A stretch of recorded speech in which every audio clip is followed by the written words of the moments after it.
Hello all, welcome to our channel. It's me Lavanya Venkatesh 143. ఈరోజు నేను carrot halwa process ఏంటో చూపిస్తాను, చూసేయండి. తగలబెట్టండి సార్ నిరంజన్ గారు. క్యారెట్ హల్వాకి ముందుగా ఏం కావాలి? సో ఫస్ట్లీ క్యారెట్ హల్వాకి అయితే క్యారెట్ అండి, 3 క్యారెట్లు అయితే తీసుకున్నాను నేను. బాగా శుభ్రంగా కడుక్కొని సో బాగా గ్రేట్ చేసేసుకొని పక్కన పెట్టేసుకోండి.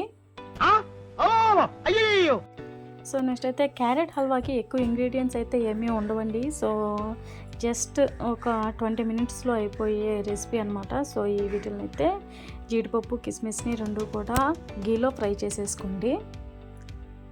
సో ఫస్ట్ అయితే ఒక 2-3 టేబుల్ స్పూన్స్ గీ అయితే యాడ్ చేసుకోండి.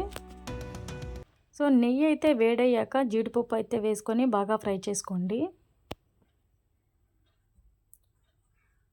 జీడిపప్పు కాస్త బాగా ఇంకొక 2 మినిట్స్లో దింపేస్తాము అన్నప్పుడు కిస్మిస్ కూడా యాడ్ చేసుకొని బాగా ఫ్రై చేసుకోండి. సో చూసారు కదా, బ్రౌనిష్ కలర్లో వచ్చేంత వరకు ఫ్రై చేసుకొని పక్కన పెట్టేసుకోండి. అండ్ నెక్స్ట్ అయితే అదే ప్యాన్లో ఇంకొక 1.5 టేబుల్ స్పూన్ గీ యాడ్ చేసుకోండి. అండ్ నెక్స్ట్ ఒక 2 టేబుల్ స్పూన్స్ అయితే ఆయిల్ యాడ్ చేసుకొని బాగా హీట్ చేసుకోండి. మీ ఇష్టం అండి, ఆయిల్తో అయినా ఫుల్ ప్రాసెస్ చేసుకోవచ్చు, ఆర్ఎల్స్ గీతో అయినా చేసుకోవచ్చు, అది మీ ఇష్టం అనమాట.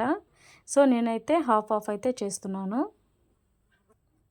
సో నెక్స్ట్ ప్యాన్ హీట్ అయ్యాక అందులో మనం తురుము పెట్టుకున్న క్యారెట్ తురుము అయితే వేసేసుకొని ఒక 3 to 4 మినిట్స్ పాటు బాగా ఫ్రై చేసుకోండి. నెక్స్ట్ క్యారెట్ అంతా కూడా ఒక 4 మినిట్స్ పాటు బాగా ఫ్రై చేసుకున్న తర్వాత మిల్క్ అయితే యాడ్ చేసుకోండి. సో మీకు ఎంత మిల్క్ అయితే కావాలో అంత వేసుకోండి, మీ ఇష్టం అండి. వాటర్ అయినా యాడ్ చేసుకోవచ్చు. సో మిల్క్ యాడ్ చేసుకుంటే ఎక్కువ టేస్ట్ అయితే ఉంటుంది. సో మిల్క్లోనే క్యారెట్ అంతా కూడా బాగా బాయిల్ అవ్వాలన్నమాట.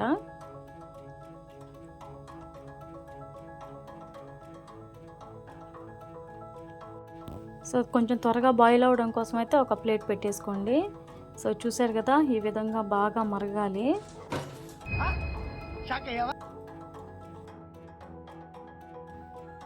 సో చూసారు కదా, ఇప్పుడైతే 2 యాలక్కాయలు దంచుకొని వేసుకోండి. స్వీట్ రెసిపీ అంటే యాలక్కాయలు అనేది మస్ట్ అండ్ షుడ్. మన స్వీట్కి తగినట్లుగా షుగర్ అయితే యాడ్ చేసుకోండి. 1 కప్పు క్యారెట్ తురుము తీసుకుంటే 1.5 కప్ అయితే షుగర్ అయితే తీసుకోవాలి. సో ఆ కొలత ప్రకారం చేసుకున్నారంటే స్వీట్ రెసిపీ అయితే చాలా అంటే చాలా బాగుంటుందండి. సో చూసారు కదా, బాగా దగ్గర పడిపోయింది.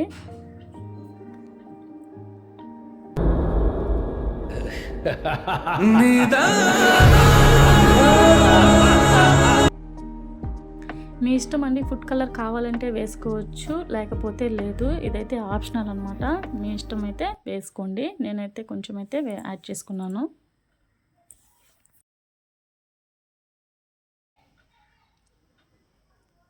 అండ్ లాస్ట్ అయిపోయింది, ఇంకా గార్నిష్ టైం అనమాట. సో ఇప్పుడైతే జీడిపప్పు కిస్మిస్ మీ దగ్గర ఎన్ని ఉంటే అన్ని డ్రై ఫ్రూట్స్ అయితే యాడ్ చేసుకోండి, అది మన ఇష్టం అనమాట. సో నా దగ్గర ఉన్నవైతే కిస్మిస్ అండ్ జీడిపప్పు 2 అయితే ఫ్రై చేసుకొని వేసుకున్నాను.